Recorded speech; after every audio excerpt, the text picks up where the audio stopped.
qui se sont exprimés à l'occasion des élections municipales. Sauf à demander à chaque maire de donner son avis sur un sujet qu'il a découvert en arrivant. Souvent, on nous reproche de donner des dossiers un peu trop tôt ou trop précocement par rapport aux réunions. Je pense, en tout cas, c'est la vision que j'en ai moi-même en tant que maire, que ça mérite un petit peu de prendre du temps de réflexion. L'interpellation est encore une fois très légitime et qu'on se sente concerné, c'est une évidence selon moi. Maintenant, comprenons le caractère un petit peu, soudain de la démarche, puisque moi j'ai été sollicité dans la matinée pour savoir si j'autoriserais une prise de parole dans une séance qui n'a pas de caractère public. J'ai répondu oui, dans un souci et une démonstration d'ouverture. Nous sommes une assemblée représentative, une assemblée à l'écoute des citoyens. Après, nous sommes aussi les représentants d'une assemblée délibérante, je dirais, municipale. Vous savez qu'il y a deux catégories de communes. Il y a celles dont les élus communautaires ont été désignés directement à l'occasion des élections municipales. Ce sont toutes les communes de plus de 1000 habitants.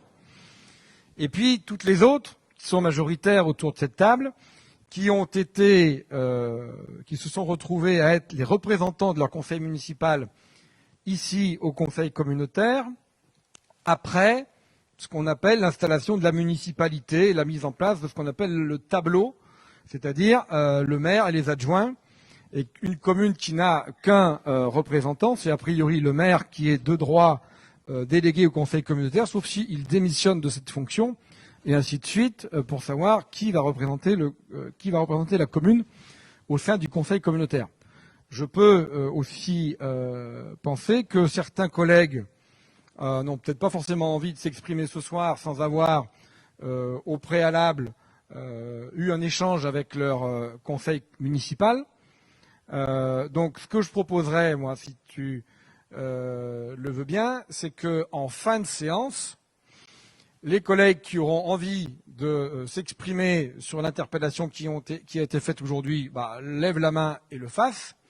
S'ils préfèrent attendre une prochaine réunion pour faire part d'un point de vue ou tout simplement engager leur conseil municipal à voter des motions, parce qu'on peut imaginer ça, hein. Le conseil municipal, c'est une instance représentative qui a été interpellée à travers ce conseil communautaire. On comprend bien que les personnes qui sont venues ce soir vont pas aller devant 30 conseils municipaux et ont trouvé à travers notre réunion une occasion d'interpeller 30 communes en même temps. Voilà. Donc ce que je vous propose. Encore une fois, hein, l'interpellation est légitime, on est là pour être interpellé. Après, il y a effectivement un document qui demande une analyse, y compris juridique, parce que il est fait, juste répondre là-dessus, hein, il est fait état des pouvoirs de police des maires. Les pouvoirs de police des maires n'interviennent pas dans le domaine sanitaire pendant un état d'urgence sanitaire.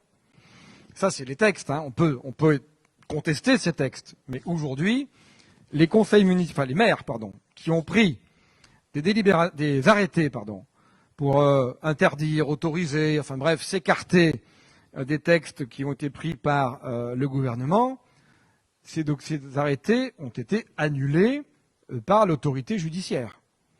Donc, ça donne du crédit à l'analyse selon laquelle les maires n'ont pas de pouvoir en la matière. Et du coup, le moyen pour exprimer une contestation en tant qu'assemblée délibérante, communautaire ou municipale, ça passe par l'adoption d'un vœu qui demanderait telle ou telle chose aux représentants de l'État à qui ce vœu serait transmis. Mais une délibération n'aurait pas plus d'effet juridique qu'un arrêté municipal. C'est bien un vote, une délibération sous forme de vœu, mais ça ne peut pas être une délibération qui produise un effet juridique. Ce serait, au contraire, exposer ceux qui prendraient ce document juridique pour s'accorder une liberté, ça serait les exposer à se faire retoquer, se faire verbaliser, se faire sanctionner. Donc, il faut faire attention à qui est d'un côté la parole publique qui doit être libre, et de l'autre, les outils juridiques que nous devons utiliser, comme la loi nous permet de les utiliser en tant qu'élus. Sinon, on n'est pas très pertinent dans notre façon de faire et pas très efficace surtout. Parce que, personnellement, en tant que maire, si j'avais pris un arrêté pour me le faire annuler à la demande du représentant de l'État par le tribunal administratif, je pense que je n'aurais pas été au service de la cause. Parce que les arrêtés qui ont été annulés par le tribunal administratif, je peux vous dire que ceux qui en ont obtenu l'annulation, c'est-à-dire les préfets, ont largement communiqué pour se glorifier de cette annulation. Donc, encore une fois, je pense que l'outil juridique de la motion votée en conseil municipal, le cas échéant, est beaucoup plus interpellatif et beaucoup plus porteur de revendications qu'un arrêté pris par une personne seule au titre de pouvoir qu'elle n'a pas. Voilà. Donc là, c'est plutôt une analyse que je vous formule en tant que juriste. Après, on peut ne pas être d'accord avec cette analyse. Bien. Je vous propose de revenir à l'ordre du jour et de vous reposer la question que je vous ai posée il y a 5 minutes, c'est-à-dire, est-ce que le compte-rendu de la réunion du 17 septembre appelle de votre part des avis contraires à son adoption, des abstentions? Je vous remercie. Il nous faut désigner une ou un secrétaire de séance. Alors, on cherche toujours le Benjamin dans cette affaire-là. Hélène Boudon se propose. C'est-à-dire que sur le plan du critère de l'âge, on va dire que ça colle. Y a-t-il des avis contraires? Des abstentions? Je vous remercie. Le premier point de l'ordre du jour, enfin ou plutôt le deuxième si vous préférez, consiste à une petite modification de notre représentation au sein de l'ADUM. Et la proposition qui vous est faite, si vous en êtes d'accord, c'est en accord avec le représentant que nous avions désigné à l'origine, Jean-François Delaire, pour qu'il y ait une désignation à sa place de Rachel Bournier pour nous représenter à l'ADUM. Donc Rachel Bournier qui est d'accord, bien sûr. Voilà, y a-t-il, le cas échéant, d'autres candidatures? Avis contraire? Abstention? Je vous remercie. Nous avons ensuite un certain nombre de rapports qui sont liés aux finances. Je vais donc confier la parole à Olivier Chambon, vice-président, pour nous rapporter et faire voter ces dossiers. Là. On a chacun une note. Merci, Monsieur le Président. Juste avant, permettez-moi de saluer la personne qui est derrière la caméra qui nous filme, Jérôme Gallo, qu'on voit sous d'autres endroits d'habitude, puis c'est le speaker de l'ASM Clermont-Auvergne, du stade Geoffroy Guichard et du stade Gabriel Montpied. Moi, c'est quelqu'un avec qui j'ai travaillé et qui est indépendant et qui galère en ce moment également parce que l'activité qu'il peut avoir au niveau des manifestations sportives ou culturelles dans son métier l'amène à faire d'autres activités et je suis heureux que les collectivités le fassent travailler comme la ville de Thiers et l'intercommunalité. Pour parler finances, quelques décisions modificatives à vous proposer. La première sur le budget des déchets ménagers, pas très importante au niveau du fonctionnement, où à l'article 66-88, on a un léger dépassement d'intérêt d'emprunt pour un peu plus de 3 000 € et des opérations d'ordre qu'on peut retrouver en recettes d'investissement pour un peu plus de 14 000 € qu'on vient ponctionner sur les dépenses imprévues au 0,22 sur les dépenses de fonctionnement. Sur l'investissement, pareil, un jeu d'équilibre en ponctionnant 10 078 € en dépenses imprévues.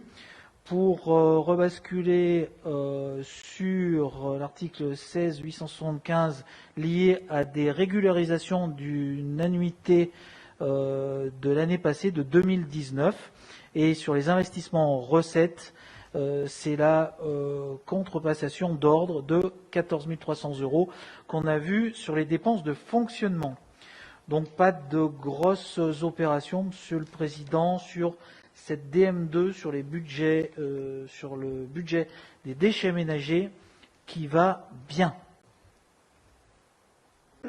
On fait tout? Tu veux au moins les DM? moins les DF. Sur le budget général, on vient prendre un peu moins de 9 000 euros, 8 980 euros sur les dépenses imprévues, qu'on vient basculer sur une subvention fléchée sur le LAP, l'association parents-enfants, de la même somme. Sur les investissements en dépenses, alors là, c'est des sommes beaucoup plus importantes qui sont liées pour la première ligne au 23-13 à la hausse des crédits de paiement de l'année sur une avancée conséquente de la conception et réalisation du bassin aquatique. Il y a également, donc pour 140 000 euros, une baisse des travaux sur le barrage d'Aubusson de 140 000 euros. Sur les autres opérations au 41, sont des opérations patrimoniales, tout ça lié à des opérations d'ordre pour intégration des travaux dans l'actif pour la communauté de communes. On retrouve la même somme en recettes d'investissement qui est en contrepartie de l'opération d'ordre vue ci-avant. Vous avez des questions ? Une décision modificative également, la deuxième, sur le budget espace d'activité, donc des petites sommes également. On vient faire un jeu d'équilibre entre les dépenses imprévues de 3 100 euros pour venir sur une opération d'ordre et un amortissement de subventions.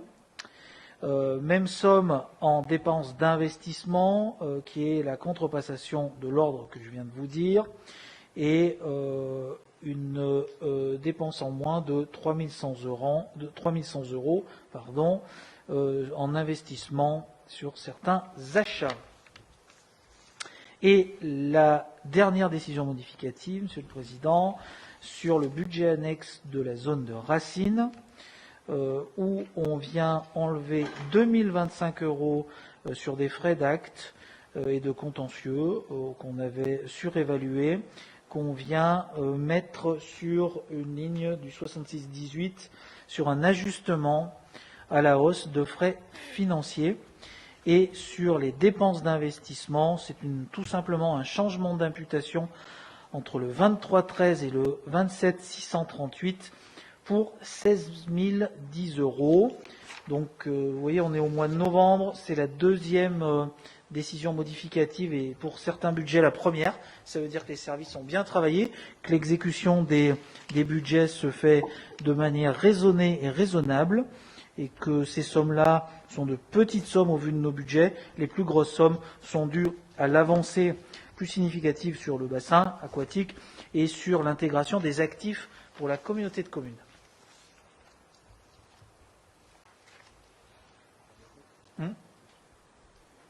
Est-ce qu'il y a des abstentions? C'est une question ou une abstention? Une question, s'il te plaît. Une question. Oui, simplement, donc c'est pas discuter le fond de ce qui est présenté.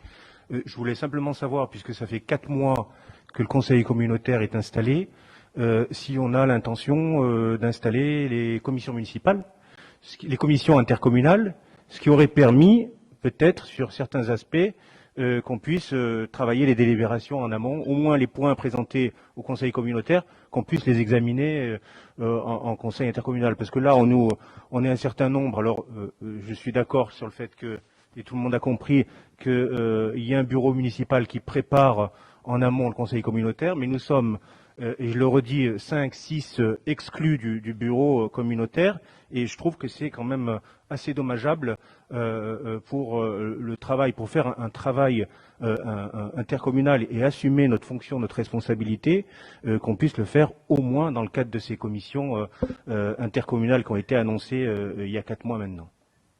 Alors, les commissions communautaires se réuniront très vite dès que on aura la capacité de réunir dans de bonnes conditions. Le but, on a constitué ces commissions, c'est pour les faire fonctionner et leur permettre de jouer leur rôle. Donc, on a eu une délibération, effectivement, au mois de juillet pour les créer. On a ensuite sollicité l'ensemble des conseils municipaux pour nous répondre et faire remonter demande de participation de l'ensemble des conseils municipaux.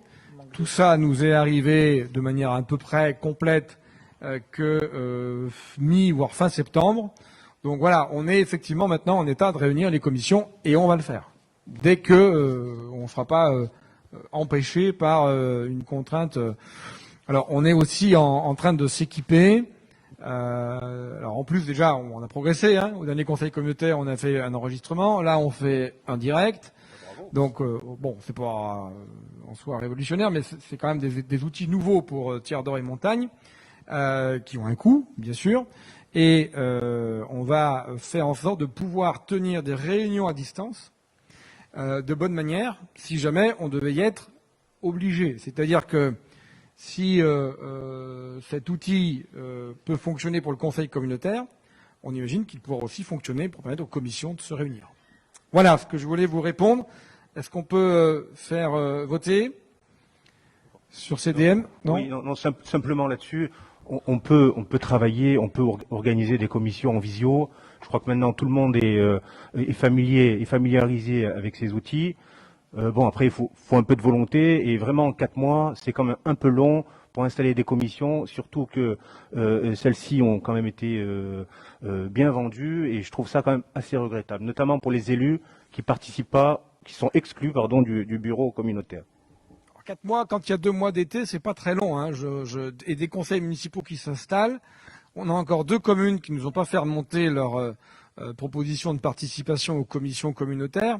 Bon, je ne dis pas qu'on ne peut pas faire mieux. On va les réunir. Maintenant, je relativise le propos. Tout le monde n'a pas la chance d'habiter dans un secteur avec un débit correct pour fonctionner. C'est un regret. J'en parle souvent avec des collègues maires qui sont encore en difficulté, ne serait-ce que pour avoir des connexions correctes depuis leur mairie. Donc voilà, c'est un outil qu'il faut utiliser, qui doit se développer, mais on n'est pas égaux sur le territoire de Tiers d'Or et Montagne en matière d'accès Internet et accès numérique, accès 4G. Bon, voilà. Bien, je passe au vote sur ces propositions de décision modificative. Y a-t-il des avis contraires? Des abstentions? Je vous remercie. Toujours Olivier Chambon pour les rapports suivants. Merci, Monsieur le Président. Vous n'êtes pas sans savoir que nous avons créé un centre social dans le cadre d'un établissement public administratif. Ce centre social, on le travaillera plus en profondeur dans les semaines qui viennent, dans le cadre de tout le pan social compétences de l'intercommunalité. Mais pour pouvoir travailler et avancer sur ce centre social, il faut créer un établissement public administratif et créer un budget selon la nomenclature M14 qui nous permettra de gérer au mieux ce centre social et de valoriser au mieux les financements, notamment de notre partenaire principal qu'est la CAF. Et on peut peut-être compléter, Olivier, en disant que on fera une présentation plus détaillée de ce centre social à l'occasion d'un prochain conseil communautaire. Effectivement, avant que M. Bonan nous le demande, on le fera. Et on le fera avec précision, on le fera pour que tout le monde comprenne et on le fera pour que ce centre social soit le plus efficace, efficient et qui soit un vrai bel outil pour le territoire. Bien, merci Olivier. Y a-t-il des avis contraires? Des abstentions? Je vous remercie. Une création d'une commission des marchés à procédure adaptée. Monsieur le vice-président. Oui, c'est une volonté de travailler en profondeur tous ces marchés. Vous savez qu'il y a des marchés formalisés, mais qui sont sur des sommes assez astronomiques. Sur les travaux, c'est plus de 5 millions d'euros, les marchés formalisés, donc qui implique une commission d'appel d'offres. À partir de jusqu'à 40 000 euros, on peut, juste par devis, choisir les prestataires. Donc on se propose de formaliser une petite commission pour les marchés à procédure adaptée, donc de 40 000 euros jusqu'au seuil des marchés publics formalisés. Cette commission se réunira dès lors qu'il y aura des dossiers à instruire.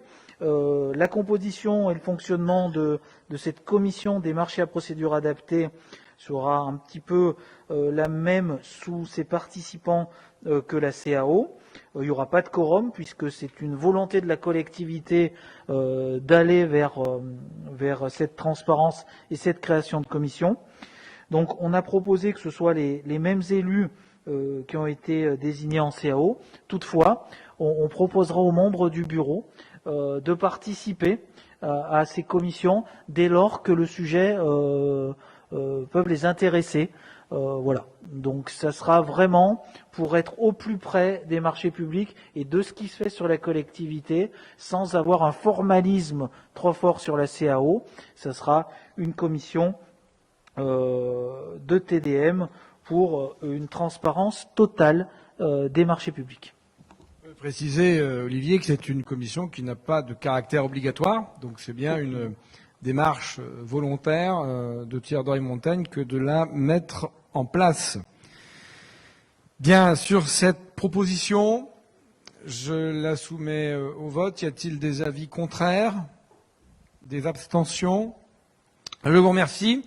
Toujours pour Olivier Chambon, vice-président en charge des finances, le rapport suivant pour une commission qui, elle, est bien obligatoire. Qui est obligatoire, qui est un peu compliqué puisque c'est la commission intercommunale des impôts directs, mais qui, pour l'intercommunalité, cette commission, elle ne concerne que les locaux professionnels et les biens divers, et seulement pour donner un avis sur la mise à jour éventuelle des coefficients de localisation qui visent à tenir compte de la situation particulière de la parcelle dans le secteur d'évaluation. Donc c'est pas super simple. Il y a des gens qui avaient été nommés. On est revenu vers les communes pour nous proposer des gens. On a le panel de 10 titulaires et 10 suppléants. C'est l'annexe 2. Voilà, qui a été accepté par le directeur départemental des finances publiques. Et je vous propose d'approuver le renouvellement de cette commission intercommunale. Bien, avec un enthousiasme à toute épreuve, y a-t-il des avis contraires? Des abstentions? Je vous remercie. Merci Olivier pour ces rapports. D'autres arrivent. Mais entre-temps, une petite pause pour donner la parole sur les aspects ressources humaines à Philippe Blanchose, vice-président. Philippe. Oui, c'est bon, je crois. Merci, Monsieur le Président. Donc, effectivement, nous avons plusieurs points touchant aux ressources humaines. Donc, un premier concernant une modification du tableau des emplois. Donc, le 1er juin 2017, le Conseil communautaire a fixé les ratios d'avancement de grade à 100% pour toutes les catégories. La commission administrative paritaire du centre de gestion a donné un avis favorable le 8 octobre 2020 pour l'avancement de grade de 5 agents de la communauté de communes. À compter du 1er décembre 2020, il convient ainsi de créer les emplois suivants. Un emploi d'adjoint administratif principal deuxième classe à temps complet. Un emploi d'adjoint technique principal de première classe à temps complet. Un emploi d'adjoint technique principal de première classe à temps non complet. Un emploi d'adjoint technique principal de première classe à temps non complet également. Un emploi d'auxiliaire de puériculture principale de première classe à temps complet.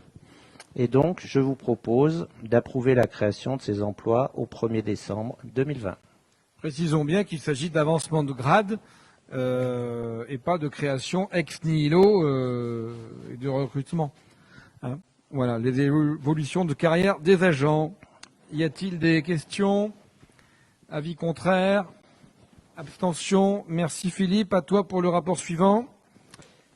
Oui, alors en synthèse. Oui. Alors difficile de non, je dis en synthèse, pardon Philippe, parce que bien souvent on les a déjà vus ces rapports dans les conseils municipaux respectifs.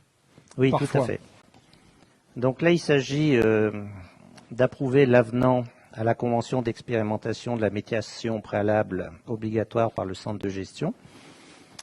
Donc la mission de médiation préalable obligatoire est assurée par le centre de gestion de la fonction publique territoriale du Puy-de-Dôme. Et donc dans ce cadre, la communauté de communes a conclu le 31 mai 2018 avec le centre de gestion de la fonction publique territoriale une convention portant sur la mise en œuvre de la médiation préalable obligatoire.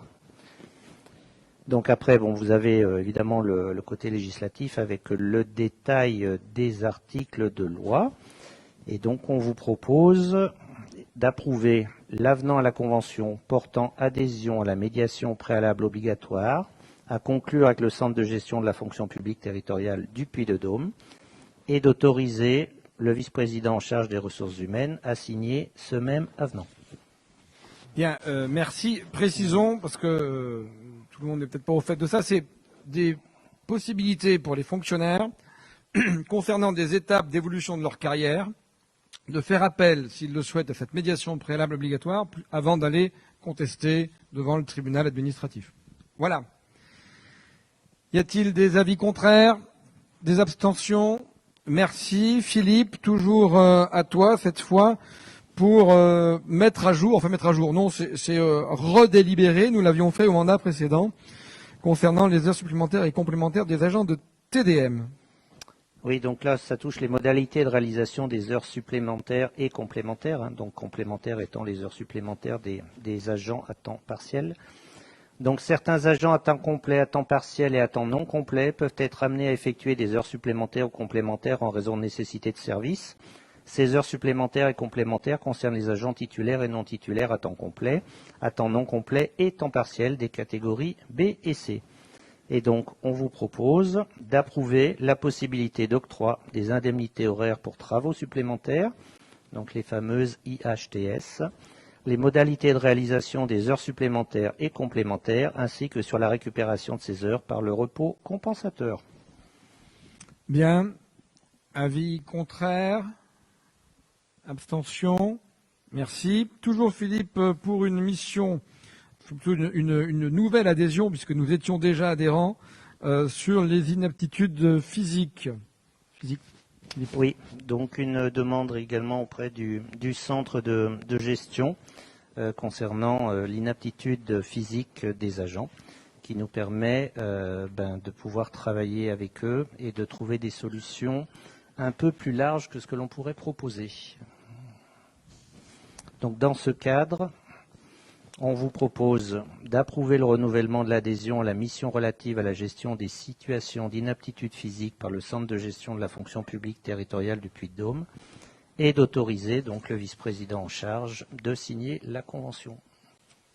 Bien, merci Philippe. Avis contraire? Abstention? Unanimité, merci. Philippe, toujours un dossier ressources humaines qui a fait l'objet d'un avis favorable unanime du comité technique, c'est-à-dire la mise en place du télétravail, précision, hors cas de confinement, puisque là, c'est pour le télétravail, je dirais, fonctionnement ordinaire. Philippe ? Oui, tout à fait. Un mot que l'on entend beaucoup aux actualités, le télétravail. Mais effectivement, là, nous sommes en fait sur la déclinaison d'un accord qui sera pour la vie courante hors problématique sanitaire, puisque d'autres mesures ont été prises. Donc suite à plusieurs rencontres, puisqu'il y a une grosse négociation avec nos partenaires sociaux, donc suite à plusieurs rencontres avec nos représentants du personnel sur la mise en place du télétravail au sein de la collectivité, le comité technique, réuni le 9 octobre 2020, a émis un avis favorable sur la charte d'introduction du télétravail à titre expérimental à compter du 1er décembre 2020 pour une année. Le télétravail est de deux types. Le télétravail régulier, donc télétravail a lieu chaque semaine et toujours le même jour, dans la limite de 2 jours maximum par semaine selon les nécessités de service. Un télétravail forfaitaire, donc c'est un télétravail occasionnel, nécessitant une forte concentration de l'agent pour le traitement d'un dossier ponctuel et spécifique. Télétravail saisonnier, rendu possible par la variabilité des activités. Donc dans ce cadre, on vous propose d'approuver l'instauration du télétravail au sein de la communauté de communes Tiers d'Or et Montagne à compter du 1er décembre 2020 pour la période d'1 an, d'approuver la charte d'expérimentation du télétravail, de valider les critères et modalités d'exercice du télétravail tels que définis dans la charte d'expérimentation, d'inscrire les crédits correspondant au budget et pour terminer, de donner tout pouvoir au président pour mettre en œuvre cette décision. Je précise, Philippe, si tu permets, que c'est une période d'1 an renouvelable. Il a été convenu avec les membres du comité technique qu'on ferait un bilan de cette première année et qu'on l'adapterait le cas échéant, mais que si tout fonctionne en l'état, on reconduirait le dispositif sans avoir besoin de délibérer à nouveau. Simplement, c'est une clause de revoyure que nous avons établie. Y a-t-il des questions? Avis contraire? Abstention? Je vous remercie. Merci Philippe. On arrive au dossier lié à l'économie. Tout d'abord, une acquisition, puis 2 ventes de terrain. Je donne la parole à Stéphane Rodier, vice-président en charge de ces questions. Merci, Monsieur le Président. Alors, le premier dossier, c'est une acquisition avec un portage par un établissement public foncier, le PFSMAF. Ce terrain se trouve à proximité de la zone de Felay. Et pour faire de la réserve foncière, il semble intéressant de l'acheter. Alors, ce dossier était déjà venu devant l'ancien conseil communautaire le 21 juin 2019, et il y avait eu un accord de principe pour missionner justement le PFSMAF. Et maintenant, il s'agit de boucler le dossier d'un point de vue plus opérationnel. Donc c'est un terrain, simplement rappelé, de 16 572 mètres carrés, et le coût au mètre carré sera de 4,40 €, toutes taxes comprises. Voilà, vous aviez dans vos documents, en annexe 6, à la fois une convention de portage foncier et un plan. Y a-t-il des questions? Oui. Oui, une remarque, du moins une réflexion que je souhaite soumettre. On est sur la zone de Felay, on est sur sur des terres agricoles, des terres qui sont fertiles. Donc il y a eu une rencontre, je crois que vous avez rencontré dans l'été des agriculteurs qui ont pointé des interrogations sur l'urbanisation à outrance de ces terres-là. Donc il y a une forte inquiétude qui a été manifestée par les agriculteurs. Et je crois qu'aujourd'hui, toutes nos collectivités maintenant ont le souci, et sur un plan national, de mettre en œuvre des politiques de transition écologique. On sait l'importance des sols, des terres agricoles, aussi de l'aspect alluvial, c'est-à-dire l'eau.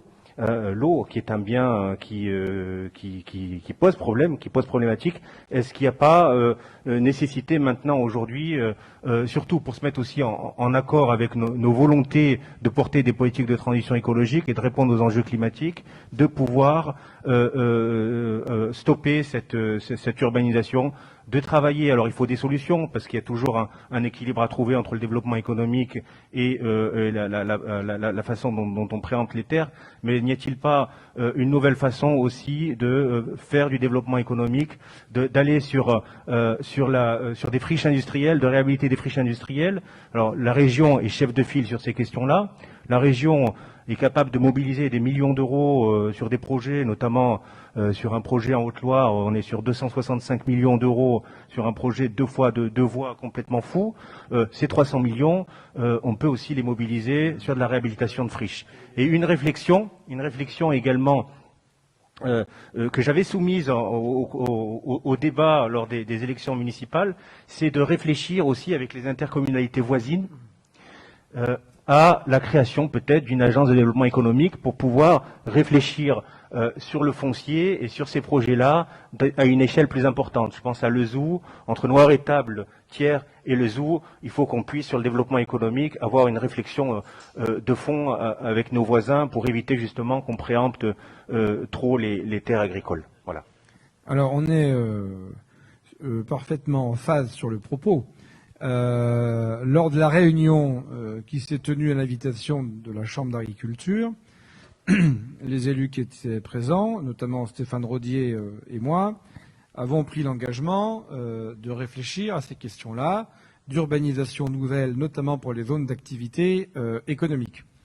Là, qu'on s'entende bien, on ne parle pas d'urbanisation, il s'agit pour l'instant de faire une réserve foncière. Donc moi, je prends l'engagement ce soir qu'il y aura un vrai débat sur le sujet entre nous pour savoir comment on trouve ce fameux équilibre entre le développement économique, le maintien d'activités agricoles, le recyclage de zones industrielles pour trouver les meilleures solutions dans notre territoire, pourquoi pas avec les territoires voisins. Mais je rappelle bien que l'objet de la délibération, c'est de la réserve foncière. Elle ne sera jamais perdue. Si elle est mise à profit à l'avenir ce qui est le cas aujourd'hui d'un agriculteur, TDM sera propriétaire d'une parcelle agricole, ce qui n'est pas choquant en soi. Au contraire même, ça peut, parce qu'une parcelle qui est publique, maîtrise d'ouvrage, maîtrise publique sera toujours plus sécurisante pour un agriculteur qu'une parcelle qui peut se vendre pour des objectifs peut-être spéculatifs ou immobiliers. Donc c'est bien la proposition qui vous est faite uniquement de faire de la réserve foncière en continuité avec la délibération de 2019. Voilà, on en est là. Pour l'instant, il n'y a pas de décision qui vous est soumise ce soir visant à urbaniser cette parcelle. Il y a simplement une réserve foncière. Et pour répondre à la deuxième partie de la question sur faudrait-il une sorte d'agence de développement économique, il en existe une. Il se trouve que TDM s'est inscrit dans l'agence d'urbanisme de Clermont-Ferrand et donc nous avons un certain nombre de dossiers j'en ai un d'ailleurs sur l'économie qui sont publiés tous les semestres par l'agence d'urbanisme. Donc nous avons déjà ce que vous proposiez vous, c'est déjà quelque chose qui existe. Bien, oui. Oui, simplement, effectivement, ça existe, mais c'est sous la tutelle, et c'est pas péjoratif quand je dis ça, de Clermont-Ferrand avec des problématiques spécifiques. Moi, quand j'ai parlé, j'ai mis au débat une agence de développement économique, c'est à l'échelle du bassin, parce qu'on a des problématiques spécifiques, on a la connaissance de nos terrains. Il nous a semblé que c'était opportun, mais effectivement, il y a un travail qui se fait avec cette agence de développement économique, d'urbanisme. J'avais une question, Monsieur le maire de Thiers, comment est fléchée cette parcelle au PLU? C'est une terre agricole, donc elle est zone A. Donc on est bien sur de la réserve foncière. Bien, je mets cette proposition aux voix. Y a-t-il des avis contraires? Des abstentions? Une. Je vous remercie. Toujours Stéphane Rodier, là pour des ventes de parcelles qui vont aussi nous démontrer, quand vous regardez l'annexe 7, que du foncier disponible, nous n'en avons plus beaucoup, sur en tout cas la ville de Thiers. Il y en a peut-être un peu plus sur la zone de Racine. On a évidemment aussi des parcelles sur la commune de Puy-Guillaume. Donc c'est vraiment une question qui mérite d'être traitée de manière assez prégnante pour qu'on puisse effectivement prendre les meilleures décisions. Stéphane. Sachant que sur la zone de Mathussière, c'est une zone commerciale, hein, et très clairement, on vient au bout d'un système là-dessus. Je pense qu'il y aura plus de foncier pour le commerce, parce que là, pour le coup, il existe des friches. Et d'ailleurs, la zone de Mathussière sert en partie pour que des commerçants qui se trouvent d'un côté viennent s'installer sur Mathussière pour qu'on récupère les friches et qu'on puisse les retravailler. Donc ça fait partie aussi de ce du travail sur les friches, alors pas industrielles pour le coup, mais plutôt commerciales. Certaines sont artisanales.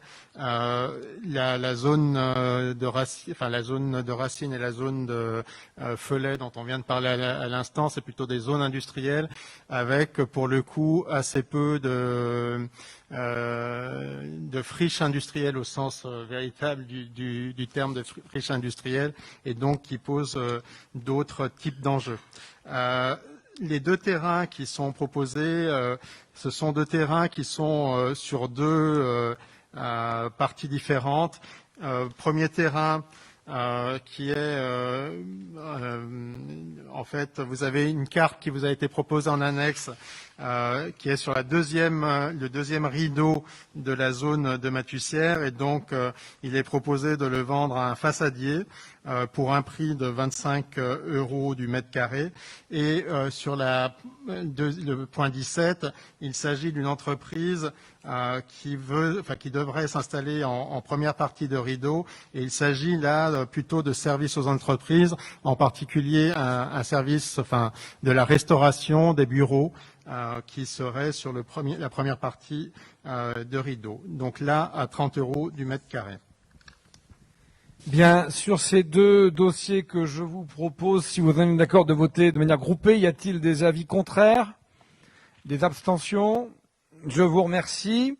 Merci à Stéphane Rodier. Sur le point suivant, là on est sur un gros sujet puisque c'est la capitale européenne de la culture, en tout cas la candidature de Clermont-Ferrand à ce label. C'est Pierre Rose qui va nous rapporter ce dossier. Monsieur le vice-président. Donc Clermont-Auvergne Métropole s'est officiellement portée candidate à la sélection de la capitale européenne de la culture pour 2028. Cette candidature est une opportunité pour réunir les acteurs publics, privés et la société civile autour d'un grand projet commun. Clermont-Auvergne Métropole a souhaité associer dans le périmètre l'Auvergne, le Massif central, les bassins de vie et espaces de coopération, les communes du Puy-de-Dôme et leurs groupements. Ce périmètre de capitale européenne de la culture est inédit à une telle échelle, est un parti pris qui nécessite un fort soutien des collectivités et institutions culturelles emblématiques qui maillent cet espace. C'est pourquoi Clermont-Auvergne Métropole propose de créer une association, Clermont Massif Central 2028, et de faire adhérer à cette association les collectivités, notamment les groupements de collectivités. Donc le tiers d'Or et Montagne est invité à rejoindre le projet et à adhérer à l'association Clermont Massif Central 2028. Le coût de l'adhésion a été fixé pour notre collectivité, donc pour un montant de 2 500 € annuels et de l'inscrire, et donc on demande à l'inscrire au budget primitif 2021. Oui, Olivier. Oui, connaissant un petit peu beaucoup le président de Clermont-Auvergne Métropole et quand il fait cette demande aux collectivités voisines et notamment du département, ce n'est pas seulement pour leur demander 2 500 € d'adhésion, c'est pour un travail collaboratif dans le cadre de cette candidature et pour que ce projet de capitale européenne de la culture rejaillisse sur l'agglomération thiernoise et tout son territoire. Et on connaît, Monsieur le Président, vous le direz sûrement, les appointances du président de la métropole pour travailler avec les territoires périphériques, ruraux ou urbains. Et je pense que au-delà, quand il me l'explique, au-delà de la pure culture, ce projet de capitale européenne, c'est pour faire rejaillir la métropole dans ce département, à côté de la chaîne des Puys, à côté de l'inscription UNESCO, mais à côté d'Issoire, de Rion, de Thiers, de tous ces territoires, des parcs. C'est pour vraiment faire rejaillir notre territoire au niveau national et international, et je pense que c'est une belle perspective et un très beau projet. Et puis on peut dire, si l'ensemble des acteurs culturels de Tiers d'Or et Montagne, pour ce qui nous concerne, sont associés, il est prévu dans le projet de tenir en 2021, encore une fois sous réserve sanitaire, des assises qui regroupent les acteurs publics, privés du secteur de la culture. Et je crois effectivement que le secteur culturel, comme d'autres, mais celui-là en particulier, aura bien besoin de s'inscrire dans une dynamique supraterritoriale à l'échelle effectivement du Puy-de-Dôme, à l'échelle du Massif central, pour se faire connaître, pour développer sa diffusion, et puis aussi qu'on puisse nous-mêmes accueillir des prestations, des spectacles, être des lieux de diffusion, de création, de résidence. Donc c'est effectivement une démarche intéressante que la métropole ne vise pas cette candidature toute seule dans son coin et nous propose d'être partie prenante. Donc c'est pour participer à la sélection nationale, ces assises de 2021, qui se tiendront en 2022-2023 pour donc la capitale européenne en 2028. Stéphane Rodier. Oui, c'est aussi l'occasion de dire que nous avons sur la ville de Thiers un centre d'art contemporain qui est avec une labellisation nationale. Il s'agit du seul centre d'art contemporain de l'ancienne région Auvergne et bien évidemment non seulement les collègues de Thiers soutiendront avec grand plaisir la candidature de Clermont, capitale européenne de la culture, mais souhaitent y participer pleinement. Voilà. Bien, merci. Oui. Une question, Monsieur le Président et Monsieur le Vice-président. Ouais, je crois qu'il marche pas. Vous m'entendez? Oui, Francis. Donc juste une question. Je voulais savoir si en fait on délibérait sur une somme annuelle, et donc on reconduira l'année prochaine sur délibération, ou si on s'engageait finalement sur une durée du temps long. Et après, je voulais féliciter bien sûr l'initiative, puisqu'on voit que l'échéance, elle est 2028, donc ça s'inscrit dans le temps long, même au-delà du temps du mandat. Donc je trouve que c'est une belle initiative pour la culture et pour l'ensemble du territoire. Merci. Alors, si de ce que je peux lire, moi, des éléments que j'ai, on est plutôt sur le principe d'une adhésion, donc renouvellement annuel. Bien. Y a-t-il d'autres questions? Des avis contraires? Des abstentions? Une abstention. Merci. Merci, Pierre. Sur le développement territorial, le point 19 concerne un protocole d'engagement renforcé et réciproque au titre du contrat de ville. Donc c'est Stéphane Rodier qui, en sa qualité de vice-président, porte ce rapport et vous le présente. Oui, merci. Alors, le contrat de ville, en fait, il s'agit d'un document à l'époque signé par la ville de Thiers avec l'ensemble de partenaires financiers, en particulier évidemment l'État, qui concerne 2 quartiers dits politiques de la ville, de QPV, que sont le centre ancien de la ville de Thiers et les Molles-Cizoles, qui sont des quartiers où le revenu médian est bien moindre que sur le reste du territoire national. On parle d'un revenu médian des familles de 10 000 € par an, donc qui est extrêmement faible. Et donc, au travers d'un contrat de ville, l'ensemble des partenaires financiers s'engagent sur des actions visant à redynamiser et rendre de l'espoir sur les quartiers en question. Il s'agit donc d'un contrat de ville qui a été signé en 2015. Il y avait une clause de revoyure cette année, donc en février 2020.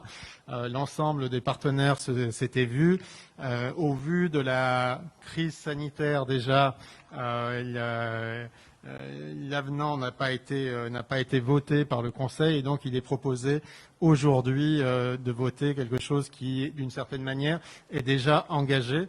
Simplement dire que il y a un certain nombre d'actions qui sont un peu emblématiques de ce contrat de ville. Je pense au dispositif de réussite éducative, un accompagnement un peu plus important au sein de l'éducation nationale des enfants de ces quartiers. Il y a aussi ce qu'on appelle la GUSP, donc la gestion urbaine et sociale de proximité, qui permet là aussi d'avoir 2 adultes relais qui essayent d'améliorer les choses au sein de ces quartiers.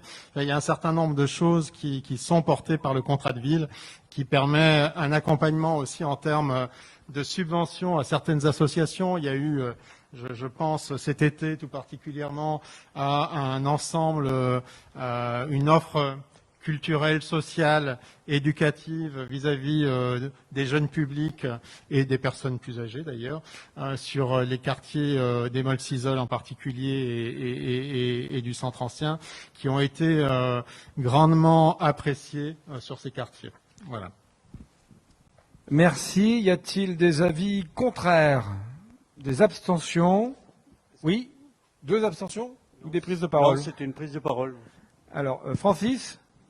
Oui, sur ce dispositif, bon, bien sûr, je remercie pas à l'avance tous les confrères qui vont travailler dans le sens de la ville de Thiers et plus largement de TDM en adhérant et renouvellement de cette convention.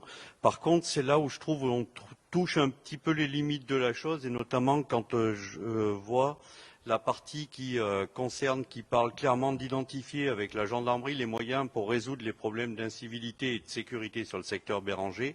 Je trouve qu'on est sur des compétences qui relèvent plus de la compétence communale. Donc là-dessus, je trouve qu'on devrait, je trouve qu'on stigmatise rien qu'en l'écrivant. Je trouve dommage que ça parte à l'intercommunalité des choses comme celle-là. En plus, vraiment, la sécurité, c'est un domaine qui est communal.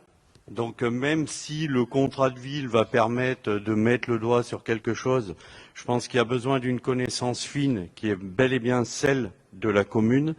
Et je trouve vraiment dommage de mettre en évidence des choses comme ça qui sont au travers du contrat de ville, d'où certaines questions existentielles que l'on s'était déjà posées la fois précédente sur les transferts de politique de la ville. Voilà. Et là, je trouve que l'on touche du doigt la chose, puisque la politique sécuritaire doit bien relever de la commune. Merci. Alors, on va répondre aux deux questions. Tard. Oui. Je sais pas, non, il fonctionne pas. Bon, Ça marche. Oui, c'est bon. Oui, simplement pour souligner le propos de Francis Roux, auquel je souscris, notamment sur la prévention de la délinquance, qui doit être piloté au plus près et à Thiers. Donc ça, c'est un débat qu'on a eu au conseil municipal de Thiers. Il y a des aspects qui sont remontés ici à TDM. Je ne vais pas m'étendre sur cette question-là. J'avais simplement une autre question d'ordre un peu plus général sur l'évaluation. Est-ce qu'il y a une évaluation à mi-parcours qui est prévue?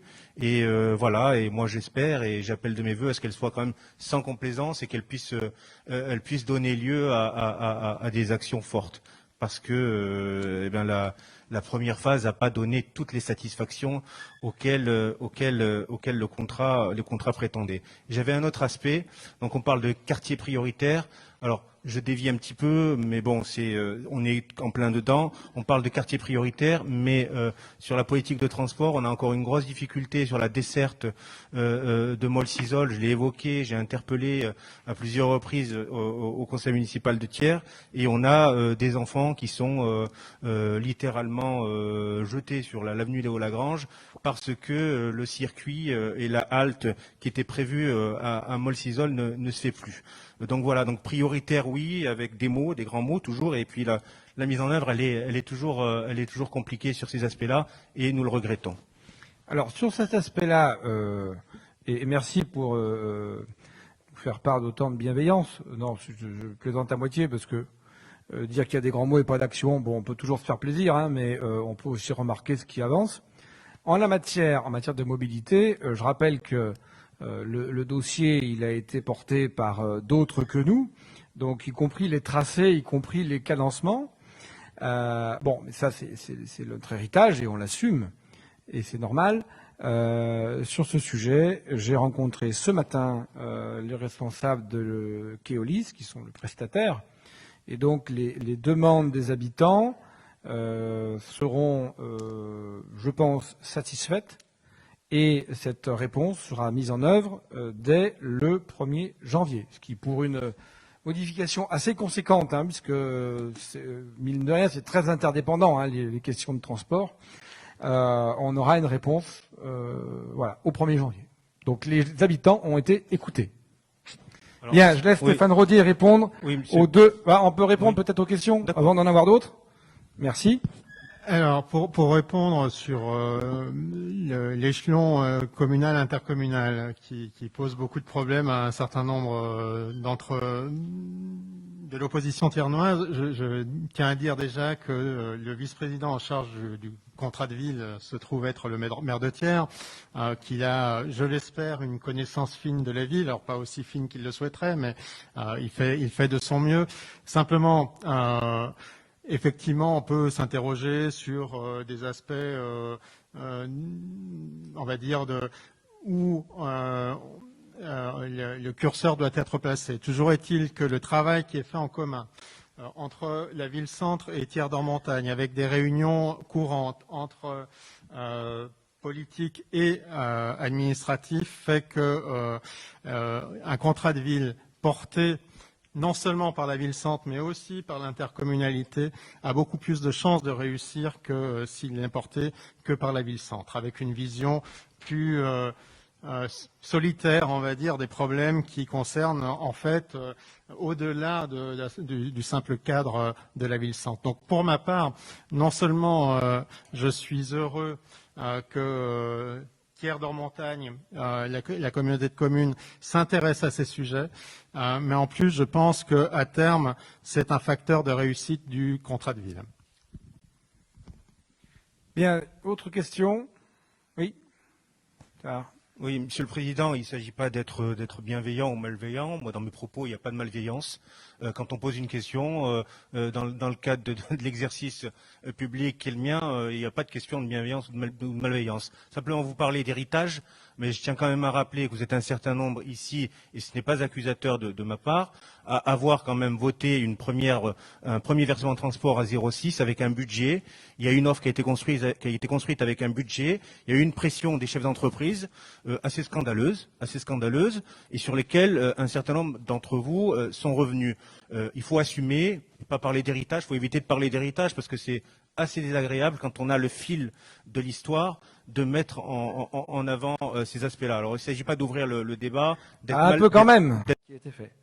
Donc les élus ici en ont pris conscience tardivement, peut-être, mais ça c'est pas de leur faute, et ont demandé aux syndicats de revoir la copie, non pas pour supprimer une offre de transport, bien au contraire, mais pour faire en sorte qu'elle soit concertée avec à la fois les entreprises, à la fois les représentants des salariés, et donc c'est ce qui reste à faire aujourd'hui. Donc il n'y a pas la peine de s'en servir comme d'un argument. Je pense que les élus qui l'ont fait ici, qui ont été amenés à revoir leur position, l'ont fait de manière tout à fait sincère, dans le but de construire la meilleure offre, et sans être considérés comme des gens qui passent en force, comme des gens qui sont pas clairs, pas fiables, et qui ont un discours en disant oui, tout va très bien, on va faire du développement économique, et puis on va vous mettre un impôt sans vous prévenir, alors que c'est illégal de le faire comme ça. Voilà, c'est tout. C'est comme ça que ça s'est passé. C'est comme ça qu'ont vécu les maires qui étaient et les élus communautaires qui étaient membres de ce conseil. Juridique assez complexe puisque justement il y a débat, ce qui veut dire que ce qui a été transféré, est-ce que ça implique d'avoir une commission intercommunale de la sécurité ou pas? Pour l'instant, c'est pas décidé. Ce que je peux dire simplement, c'est qu'à ce stade, sans qu'il y ait une commission formelle, actuellement, on se rencontre quand même de manière assez régulière avec le sous-préfet pour évoquer l'ensemble des problématiques de sécurité. Je lui fais passer un certain nombre de dossiers qu'on traite avec la gendarmerie. Donc il y a au moins dans la philosophie une approche locale entre les services de l'État et la ville. Voilà, c'est-à-dire qu'un comité intercommunal, je crains que ça serait déplacé on va dire, une grosse armada et en stigmatisant des gens en particulier. Voilà. Bien. Et c'est ça qui m'inquiète un petit peu quand je vois que la sécurité, d'un coup, devrait prendre une ampleur beaucoup plus importante parce qu'on est sur un quartier prioritaire. Alors, dans tous les cas, de toute façon, que ce soit une commission locale ou intercommunale, il y aura un échelon de la ville et un échelon de l'intercommunalité qui seront représentés. Parce qu'il faut toujours avoir une approche de la sécurité qui ne soit pas limitée aux forces de l'ordre. La sécurité, ce n'est pas que ça. Il se trouve que TDM porte les politiques de l'enfance, petite enfance, jeunesse, le DRE, enfin il y a des choses comme ça qui peuvent rentrer en résonance avec des choix en matière de politique de sécurité. Donc de toute façon, il faudra une alliance. Alors la forme formelle, d'une certaine manière, m'importe assez peu, moi. Ce qui m'importe, c'est le travail que nous faisons en commun et qui est un travail de grande qualité. Et moi, j'en profite pour remercier l'ensemble de la communauté de communes, partis politiques et partis techniques qui sont aux côtés de la ville sur ces dossiers-là. Merci à vous tous. Je fais voter ce rapport numéro 19. Y a-t-il des avis contraires? Oui. Simplement pour clore là-dessus, je voudrais vraiment que chacun ait conscience sur la politique de transport. Pour qu'on ait une politique de transport ambitieuse, il faut des moyens. Et il faudra à un moment donné qu'on se pose la question de réévaluer le versement transport à 0,6 pour lever le 1,2 million pour nous permettre de développer un réseau propre qui desserve toutes les communes de notre secteur dans les meilleures conditions possibles. Voilà, après je ne vais pas rentrer sur la vérité de l'historique de ce qui s'est passé puisque je n'y étais pas, mais je tenais quand même à réaffirmer cette volonté et qu'on ne cède pas à la pression de quelques chefs d'entreprise à qui, au passage, on n'a pas demandé des comptes quand ils ont été les contributeurs du CICE, du contrat du crédit d'impôt compétitivité emploi. Bénéficiaires, pardon. Alors bon, ça c'est un autre sujet. Je rappelle que le taux de la taxe transport se vote au syndicat des transports, tard.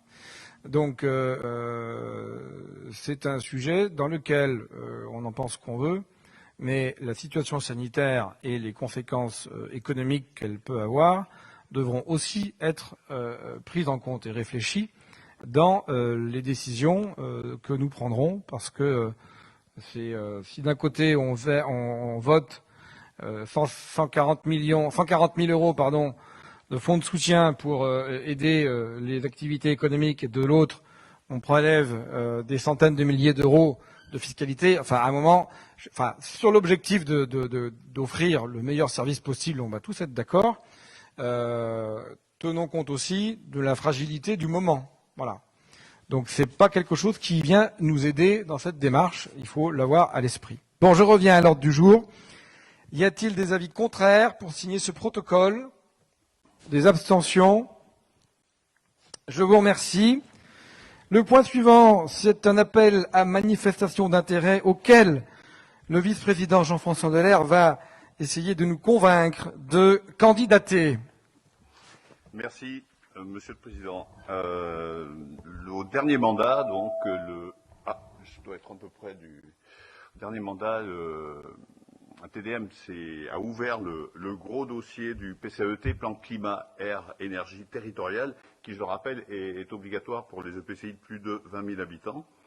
J'en profite pour dire qu'un très gros travail a été fait, notamment du côté des techniciens, des équipes de techniciens que je remercie, et donc avec tous les partenaires qui ont travaillé sur ce dossier, il a été établi des fiches actions, et nous en sommes donc à l'application de ces fiches actions, et notamment de celle qui s'appelle C24, qui prévoit de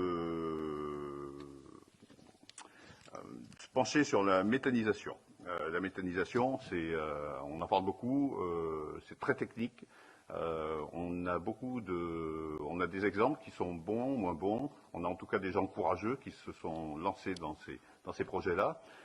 Il s'agit aujourd'hui de garder le meilleur et en vue plutôt d'ici 2025 d'avoir sur TDM un projet phare d'unité de méthanisation.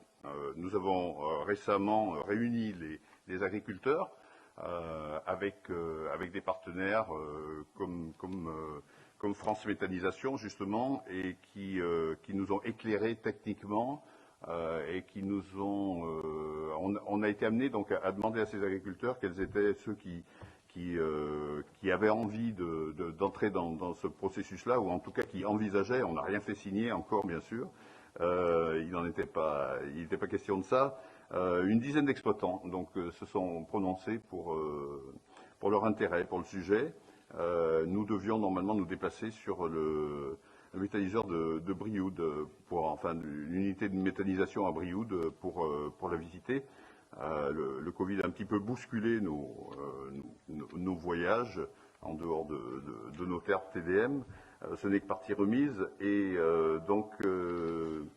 il nous est proposé par Planète Oui et le fonds régional OSE ENR, ces deux organismes qui s'occupent de l'appel à projet, donc à manifestation d'intérêt pour le développement des projets d'énergie renouvelable, d'entrer dans cette AMI qui permettrait à la communauté de communes donc de bénéficier d'un accompagnement au développement d'un projet de méthaniseur et d'un co-investissement dans le capital de la future société de projet, et de la mise en place d'une offre locale de fourniture locale de biogaz à destination des riverains d'un éventuel équipement. C'est un dossier passionnant sur lequel il y a encore beaucoup de travail à faire. Et voilà, cette AMI nous permettrait d'aller plus avant dans ce dossier et dans ce projet. Bien, est-ce que Jean-François Delaire vous a convaincu? Avez-vous des questions? Avis contraire? Abstention? Je vous remercie. Merci Jean-François. On arrive au pôle technique et premier point présenté par Olivier Chambon en tant que vice-président. Et puis les deux dossiers suivants seront présentés par Philippe Kerr, vice-président également. Merci Monsieur le Président. Alors la redevance spéciale, pour ceux qui ne savent pas ce que c'est cette redevance spéciale, c'est une redevance facultative qui n'est pas obligatoire et qui peut être là pour les gens qui ne payent pas de taxes d'enlèvement des ordures ménagères. Il y a certaines activités qui ne payent pas de taxes d'enlèvement des ordures ménagères. Donc à partir du premier litre collecté, on peut leur demander une redevance spéciale. Et pour ceux qui en payent, à partir d'un certain volume, pour le secteur de Thiers, d'Or et Montagne, c'est 720 litres. De 720 litres à 3000 litres, on peut demander une redevance spéciale. À partir de plus, on considère que ce sont des gros producteurs et que nos camions ne sont pas adaptés à cette collecte-là et que cela... Et 23, Philippe. Merci Monsieur le Président. Il s'agit du rapport sur le prix et la qualité du service public de prévention et de gestion des déchets ménagers de l'année 2019. Donc le Code général des collectivités territoriales, modifié par un décret, précise que les collectivités en charge du service public de prévention et de gestion des déchets ménagers assimilés ont l'obligation de présenter un rapport annuel sur le prix de la qualité du service public. Je pense que vous l'avez tous consulté. Je tenais à remercier les services qui ont élaboré ce rapport qui est très lisible, qui est bien fait et dont le contenu est assez plus qu'intéressant, je dirais.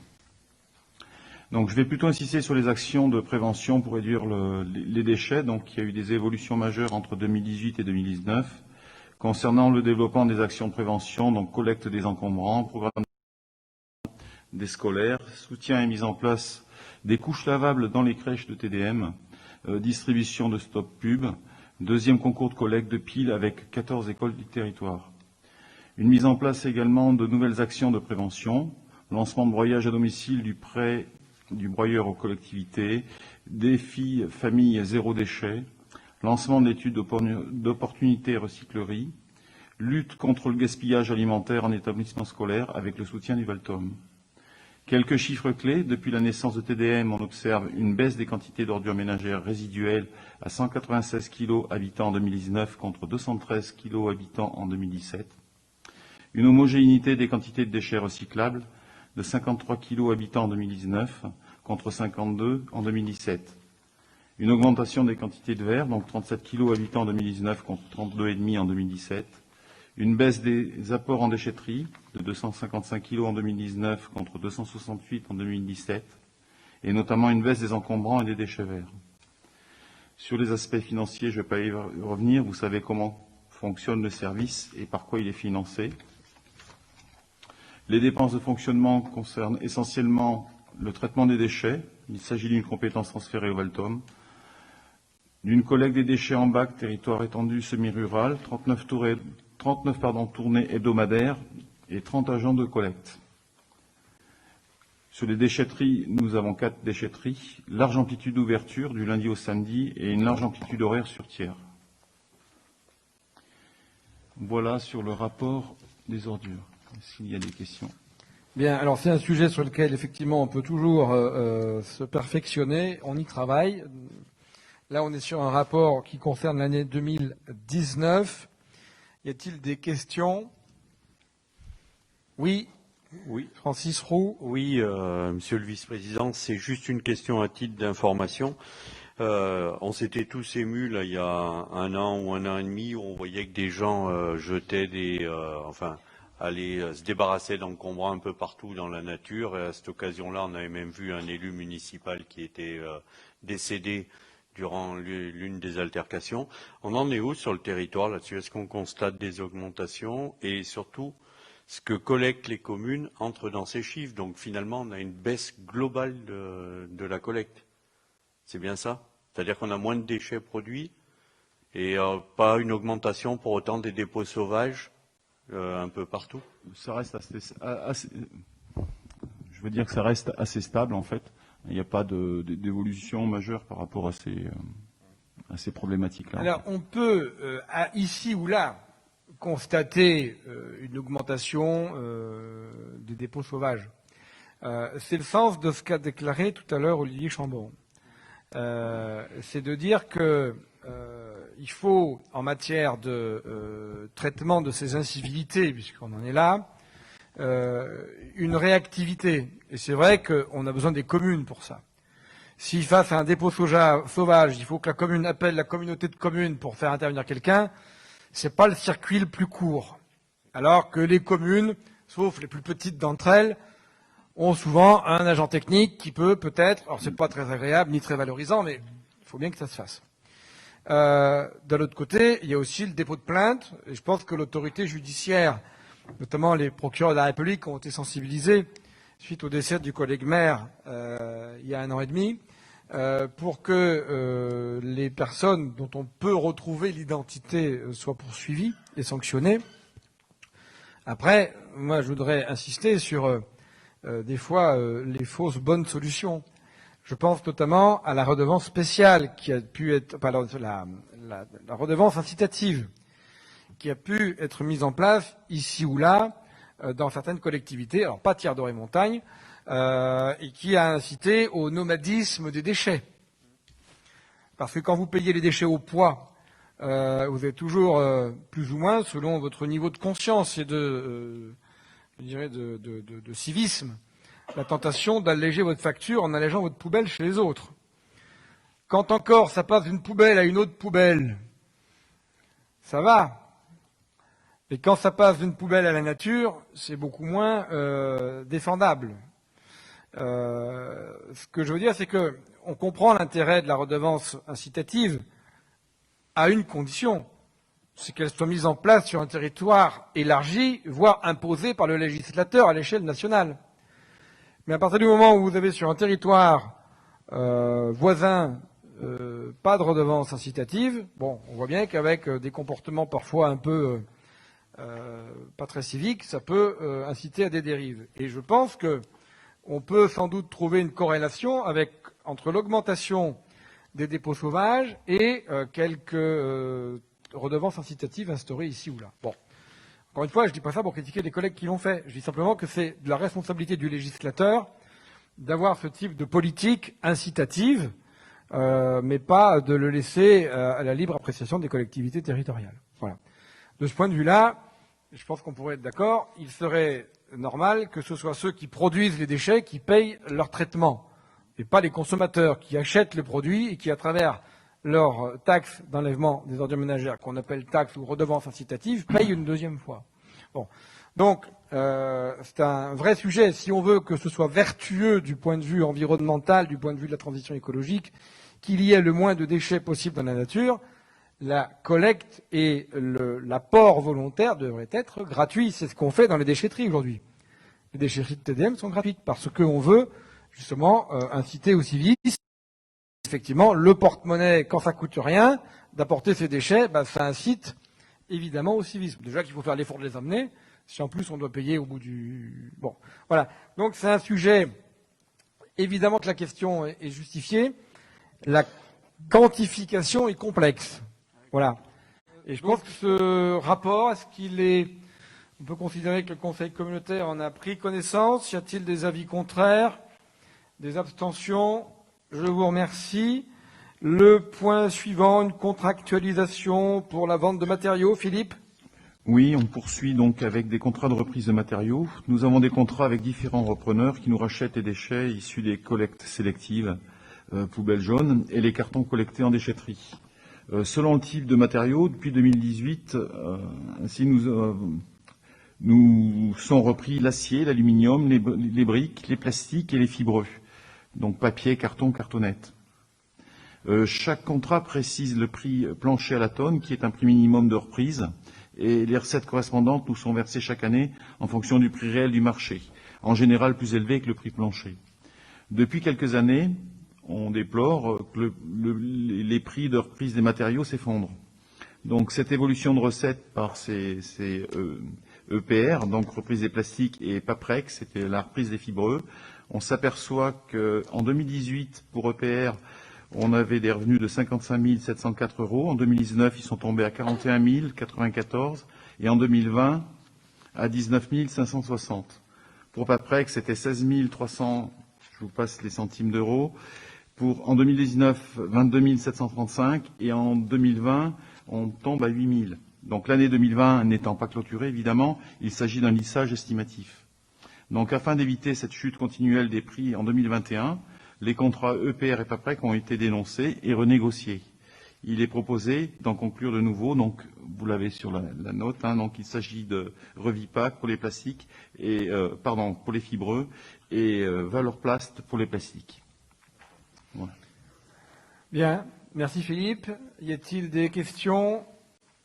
Oui, David. Et qui est, je pense, apprécié par les usagers. Bien, sur ce rapport, je vous propose de l'approuver. Y a-t-il des avis contraires? Des abstentions? Je vous remercie.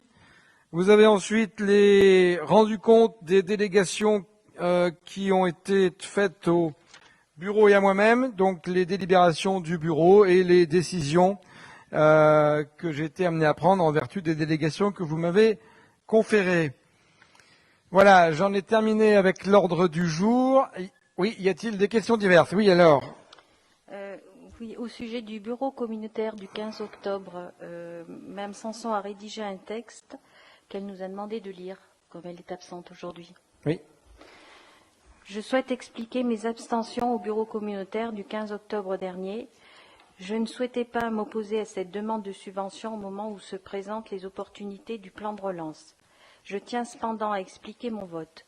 Je fais confiance aux élus et aux techniciens en charge du dossier pour ne pas nous monter un projet luxueux. Ce n'est pas là que se situe le débat. Mais j'ai des réserves importantes sur le montant du projet. Parce qu'on parlait l'an dernier en bureau communautaire d'un futur centre technique des OM estimé entre 1 et 1,5 million et qu'on se retrouve avec un avant-projet sommaire à plus du double, 3,6 millions hors taxes, sans aucune ligne d'imprévu et sans la maîtrise d'œuvre. Parce que je pense qu'il nous faudra, avant de nous lancer dans cette réalisation, à mon avis au-dessus de nos moyens, d'abord nous poser les questions de nature à dégonfler le coût. J'avance modestement quelques pistes à explorer. Revenir sur le choix d'un projet en lamellé-collé qui renchérit la dépense de 10 à 15%, réfléchir à la localisation.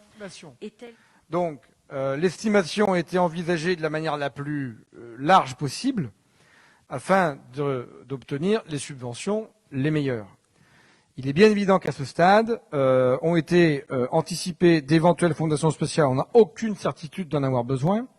Et d'autres sujets comme ça ont été plutôt envisagés de bonne manière afin d'obtenir, encore une fois, le meilleur financement possible. Et c'est qu'à ce moment-là, en fonction du coût réel du projet qui aura été un peu affiné dans le temps, puisque encore une fois, c'est pas en 2020 ni en 2021 qu'on va l'inscrire au budget, c'est bien une fois qu'on aura avancé sur l'aspect technique des choses et une fois qu'on aura en face les réponses à nos demandes de financement, qu'on verra ce qu'il est raisonnable de faire ou pas. Donc, j'entends complètement les remarques de notre collègue Christiane.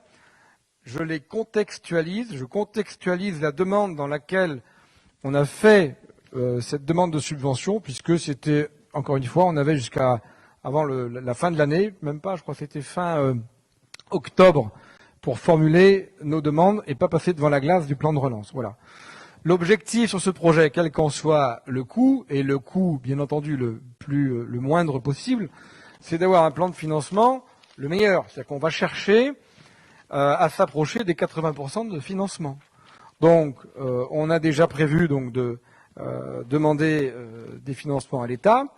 Dans la discussion qu'on a au titre du contrat Ambition Région ou d'autres financements de la région au titre notamment du plan de relance, le bonus relance, on va voir ce qu'il est possible d'obtenir. Encore une fois, la demande qui a été formulée au bureau communautaire, c'est une demande de subvention. Il n'y a rien d'autre qui a été demandé, il n'y a aucun autre engagement qui a été pris à ce stade. Voilà ce que je peux apporter en réponse au questionnement de notre collègue, questionnement légitime et que je partage complètement. Bien, y a-t-il d'autres questions diverses? Est-ce qu'il y a des collègues qui veulent s'exprimer sur un sujet ou sur un autre?